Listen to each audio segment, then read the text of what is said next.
दोस्तों, बुद्धि का विकास मानव अस्तित्व का अंतिम लक्ष्य होना चाहिए। बाबा साहब डॉक्टर भीमराव अम्बेडकर जी का एक कथन हमें निरंतर कुछ न कुछ सीखने के लिए प्रेरित करता रहता है। तो चलिए आज हम कुछ नया जानने की कोशिश करते हैं। तो आज हमारे हाथ में है मूंगफली। तो जैसा कि आप इसमें देख पा रहे हैं, जैसे हमने मूंगफली को खोला तो इसमें एक ये फंगस लगी हुई है। ये फंगस जो होती है स्टोरेज के समय मॉइस्चर ज़्यादा होने के कारण लग जाती है इसमें। इसका नाम होता है एस्परजिलस फ्लेवस, एस्परजिलस नाइजर और एस्परजिलस पैरासिटिकस। ये मुख्य फंगस होती हैं जिसमें अटैक करती हैं। इनमें से जो सबसे मुख्य होती है वो एस्परजिलस फ्लेवस होती है। और ये फंगस आकर इसमें एक जहरीला पदार्थ यानी टॉक्सिन प्रोड्यूस करती हैं जिसका नाम एफ्लाटॉक्सिन होता है। और ये एफ्लाटॉक्सिन बहुत ही विषैला और कार्सिनोजेनिक होता है, कैंसर उत्पन्न कर सकता है।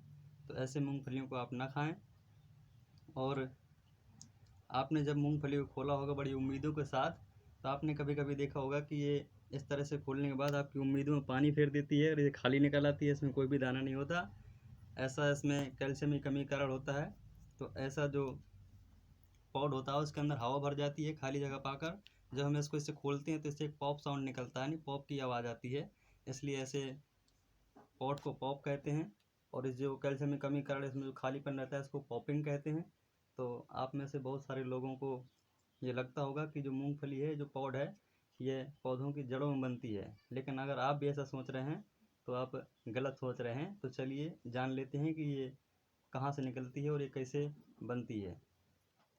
तो चलिए दोस्तों, हम ये जानने की कोशिश करते हैं कि जो मूंगफली है ये बनती कहाँ पे है। आपने देखा होगा कि जैसे सभी पौधे जो होते हैं इनमें जो पुष्प होता है ऊपर लगता है और पुष्प में फर्टिलाइजेशन होता है। पहले तो इसमें पॉलिनेशन यानी परागण होता है। परागण के बाद इसमें जब फर्टिलाइजेशन हो जाता है तो फर्टिलाइजेशन के बाद उसमें उसका फल का निर्माण होता है। जो अधिकतर फल जो होते हैं वो ज़मीन के ऊपर ही पाए जाते हैं, यानी कि वायवीय भाग में पाए जाते हैं। लेकिन मूंगफली का जो फल होता है वो ज़मीन के नीचे पाया जाता है। इस घटना को जियोकार्पी कहते हैं। तो चलिए जानते हैं कि ज़मीन के नीचे कैसे आ जाता है। तो हमारी आर्ट अच्छी नहीं है, समझाने के लिए हम आपको एक ऐसा पौधा बनाए हैं। चलिए इसके बारे में जानते हैं। ये एक मान लीजिए एक मूंगफली का पौधा है और इसकी ये रूट है। तो आप देख पा रहे होंगे कि ये जो नीले नीले लगे हैं इनको मानिए कि ये पुष्प हैं। तो पुष्प में आपको पता है कि एक फीमेल भाग होता है, एक मेल भाग होता है। तो जो फीमेल भाग होता है कार्पेल जिसको बोलते हैं, कार्पेल का जो 3 भागों से मिलकर बनी होती है, ऊपर वाला भाग स्टिग्मा, स्टाइल, ओवरी।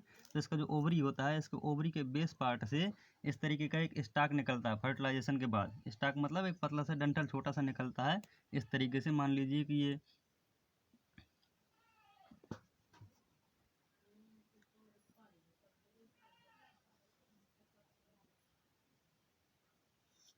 इसकी ये ओवरी है। तो यहाँ से एक स्टाक निकलता है नीचे से, डंठल जैसी निकलती है जिसको गाइनोफोर बोला जाता है।